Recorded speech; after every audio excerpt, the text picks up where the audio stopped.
Be humble and never think you're better than anyone. Genesis 3:19 says, "For dust you are, and to dust you shall return." This is important in today's society, in my opinion, because we're going through this generation of entitledness. They think they deserve a lot of things that we had to earn when we were younger.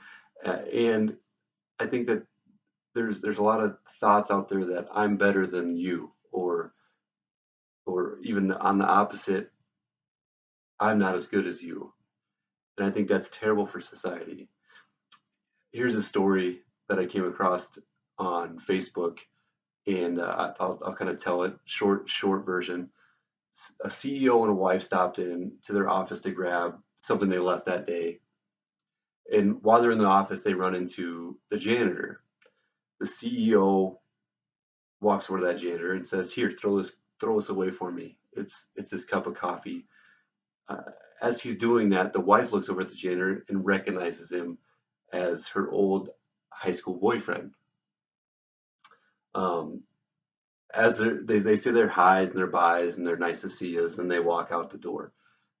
On their way out, the CEO turns to his wife and says, "You're lucky that you married me. Otherwise, you'd be married to the janitor." Now, the husband's the CEO of the company, and that's a great thing. But the wife turned to him and told him, "No, you're lucky that you married me. You see, without me, you would be out partying all night when you were supposed to be in school doing your homework. You would be doing anything you possibly could, and you would be the janitor, and I'd still be married to the CEO." And that kind of puts things in perspective a little bit, that sometimes you don't know what another person has gone through, or what another person has had the help to get through and get to where they're at. I have a personal story. My wife has pushed me to go back to school and get a degree. So I kind of feel that I relate to that in a way, not so much as an arrogant CEO or anything like that. So with that said, I think a lot of what we're missing today is empathy. And the definition of empathy is the ability to understand and share the feelings of others, not to be confused with sympathy, which is feelings of pity and sorrow for someone else's misfortune. Empathy, you feel what these people are going through. You walk up to a homeless person and you don't feel sorry, sympathy. You share the feelings of what that person's going through. As a people, we have lost the ability to be empathetic. As a people, we've lost the ability to have sympathy. It's not what we can do to help, it's what did they do to put themselves in that position. Sometimes someone needs a hand up, not a handout. The thought of the, the hand the hand up, you kind of go through that feeling and that thought of how they're getting out of the spot they're in. There's a statistic from Gallup polls that I'm going to show you, and I know it's backwards, but this is what I pulled up. And this may or may not have something to do with it, but I have a feeling it does. Now, this chart is showing church membership among U.S. adults has declined in the past 20 years, and that decline is about 20%.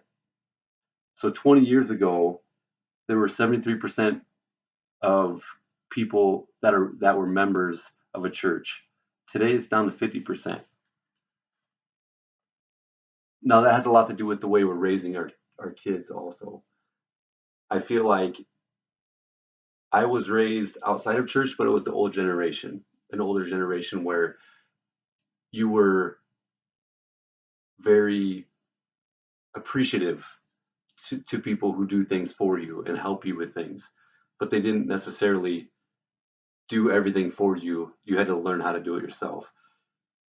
Little example is, how many times have you held the door open for somebody and as they walk in, you don't get a thank you.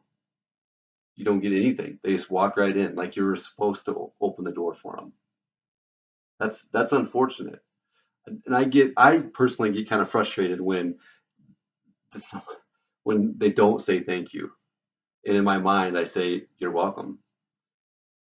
That's kind of where society's at. Now, not all is lost. Was it 2 weeks now? 2 weeks ago, the Iowa State student who was at game day, Carson King, who held up a sign that said, out of Busch Light, Venmo me some money. This is a college student. So this is a great story. So when he started receiving this money through Venmo, which is an app that you can send money from your account to his account, and he started receiving money, he got up to $1,600, and he's like, "Wait a minute, this is way too much. I have a better idea.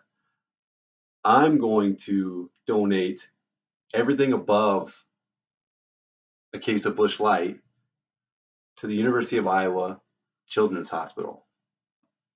Now remember, this guy is from Iowa State, rivals, right? Bad rivals, big time rivals. But he thought more and was very thoughtful, had some empathy for those kids that are sitting in the children's hospital. So what he did was he posted on Twitter or Facebook or Instagram, one of those social media sites, and said anything that I make above a case of Busch Light, I will send to the Iowa Children's Hospital. When he did that, the donations started going up, and it caught the attention of Anheuser-Busch, which is the maker or the brewery that does Busch Light, and then also caught the eye of Venmo, the company that runs the app that he was using. So both these two companies came in and said, we'll match whatever he gets. And what ended up happening is the money skyrocketed. So today's the last day for that, and there were over $2.2 million between the three of them. So the donations that were sent in by the public, and then the matches from the two companies. So great story. And then last week when Iowa played Middle Tennessee State, Carson King went to the game to take part in the Iowa Wave, which is something that Iowa does at the end of every first quarter. They turn to the children's hospital and wave to the sick kids. Great story. Now during that story, the Des Moines Register decided they were going to do a background check on Carson King, and they found some racially insensitive tweets that weren't all that great of an image, and they decided to do an article on that. And the quotes were uh, quoting a comedy show, Tosh.0. Right away, Carson King got in front of a camera and said, "I apologize for doing those. I take full responsibility. Did the right route, went the right route, and apologized for those." And then it turns around, cancel culture. Then the Anheuser-Busch decided that they were going to step away, still donate the money, but step away from Carson King because they were going to make a beer can or his face on a beer can for him and give him a year's supply of Busch Light.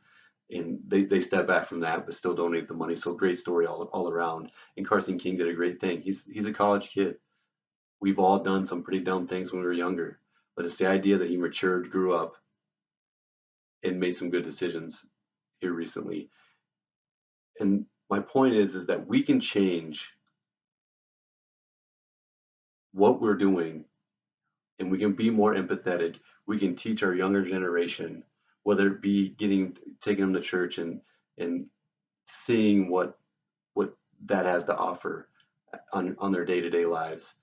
And it also shows that we can raise our kids, the young generation, and teach them empathy and to have a little bit of sympathy and get away from that everybody gets a trophy award for doing something.